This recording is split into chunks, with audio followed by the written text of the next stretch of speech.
Waktu Yesus sedang lewat, ia melihat seorang yang buta sejak lahirnya. Murid-muridnya bertanya kepadanya, Rabi, siapakah yang berbuat dosa? Orang ini sendiri atau orang tuanya? Sehingga ia dilahirkan buta. Jawab Yesus, bukan dia, dan bukan juga orang tuanya. Tetapi karena pekerjaan-pekerjaan Allah harus dinyatakan di dalam dia.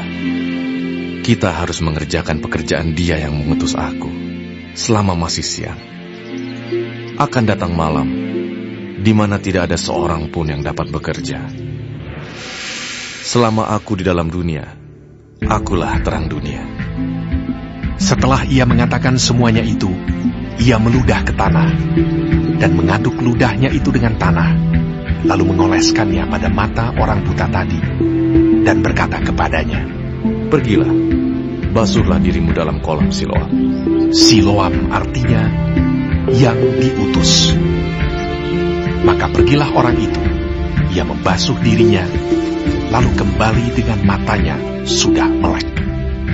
Tetapi tetangga-tetangganya dan mereka yang dahulu mengenalnya sebagai pengemis berkata, Bukankah dia ini yang selalu mengemis?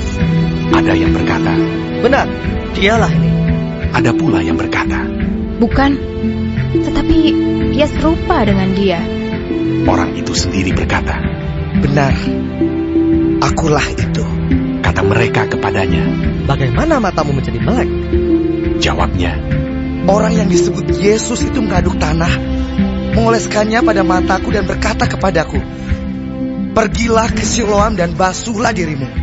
Lalu aku pergi, dan setelah aku membasuh diriku, aku dapat melihat. lalu mereka berkata kepadanya. Di manakah dia? Jawabnya, Aku tidak tahu. lalu mereka membawa orang yang tadinya buta itu kepada orang-orang Farisi. Adapun hari waktu Yesus mengaduk tanah dan memelekkan mata orang itu adalah hari Sabat. Karena itu orang-orang Farisi pun bertanya kepadanya, bagaimana matanya menjadi melek.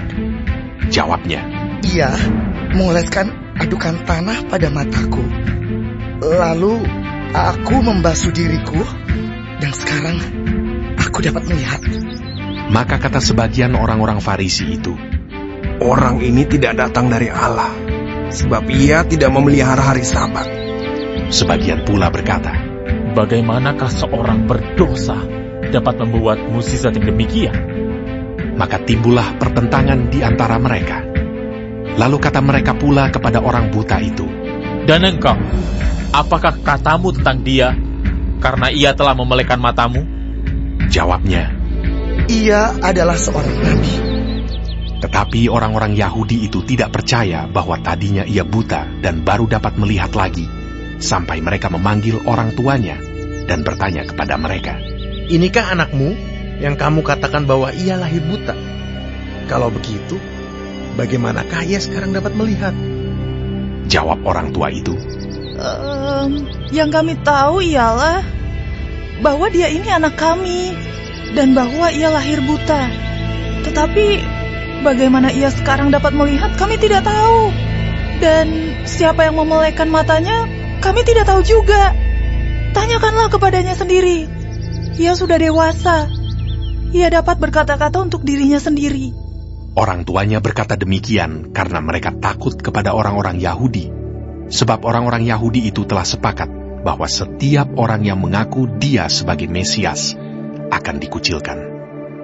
Itulah sebabnya maka orang tuanya berkata, Ia telah dewasa, tanyakanlah kepadanya sendiri. Lalu mereka memanggil sekali lagi orang yang tadinya buta itu dan berkata kepadanya, Katakanlah kebenaran di hadapan Allah. Kami tahu bahwa orang itu orang berdosa. Jawabnya, Apakah orang itu orang berdosa? Aku tidak tahu. Tetapi satu hal aku tahu, yaitu bahwa aku tadinya buta dan sekarang dapat melihat. kata mereka kepadanya, Apakah yang diperbuatnya padamu? Bagaimana ia memelekkan matamu? Jawabnya, Telah kukatakan kepadamu dan kamu tidak mendengarkannya. Mengapa kamu tidak mendengarkannya lagi? Barangkali kamu mau menjadi muridnya juga. sambil mengejek mereka berkata kepadanya, Engkau murid orang itu, tapi kami murid-murid Musa. Kami tahu bahwa Allah telah berfirman kepada Musa. Tetapi tentang dia itu, kami tidak tahu dari mana ia datang. Jawab orang itu kepada mereka, Aneh juga bahwa kamu tidak tahu dari mana ia datang, sedangkan ia telah memelekkan mataku. Kita tahu bahwa Allah tidak mendengarkan orang-orang berdosa, melainkan orang-orang yang saleh dan yang melakukan kehendak-Nya. Dari dahulu sampai sekarang tidak pernah terdengar bahwa ada orang yang memelekkan mata orang yang lahir buta. Jikalau orang itu tidak datang dari Allah, ia tidak dapat berbuat apa-apa. Jawab mereka, Engkau ini lahir sama sekali dalam dosa, dan engkau hendak mengajar kami. lalu mereka mengusir dia keluar. Yesus mendengar bahwa ia telah diusir keluar oleh mereka. Kemudian ia bertemu dengan dia dan berkata, Percayakah engkau kepada Anak Manusia? Jawabnya, Siapakah dia, Tuhan, supaya aku percaya kepadanya? kata Yesus kepadanya, Engkau bukan saja melihat dia, tetapi dia yang sedang berkata-kata dengan engkau. Dialah itu. katanya, Aku percaya, Tuhan. lalu ia sujud menyembahnya. Kata Yesus, Aku datang ke dalam dunia untuk menghakimi, supaya barang siapa yang tidak melihat, dapat melihat. Dan supaya barang siapa yang dapat melihat, menjadi buta. kata-kata itu didengar oleh beberapa orang Farisi yang berada di situ, dan mereka berkata kepadanya. Apakah itu berarti bahwa kami juga buta? Jawab Yesus kepada mereka, Sekiranya kamu buta, kamu tidak berdosa. Tetapi karena kamu berkata, kami melihat, maka tetaplah dosamu.